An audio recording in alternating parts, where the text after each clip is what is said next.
le Critical Ecosystem Partnership Fund, créé en 2005 avec un consortium de bailleurs de fonds, donc la Banque mondiale, l'AFD, les Nations unies, le gouvernement japonais, le Conservation International, l'Union européenne.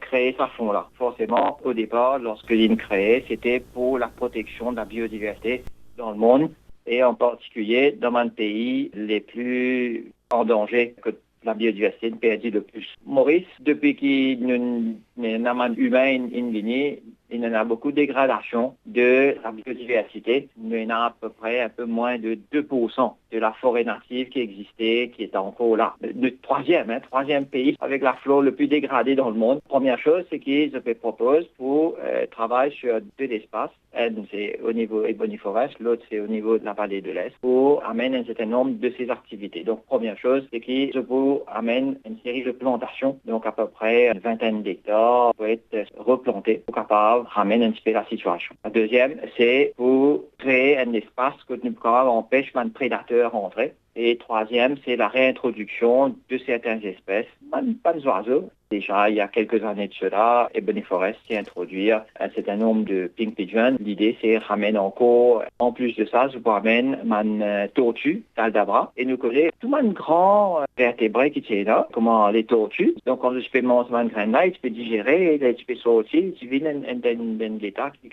d'une plante. Et tout ça là, il vous permet de ramener un équilibre dans l'écosystème. Le projet peut durer sur à peu près une quarantaine de mois. Il peut être aux environs de $270 000.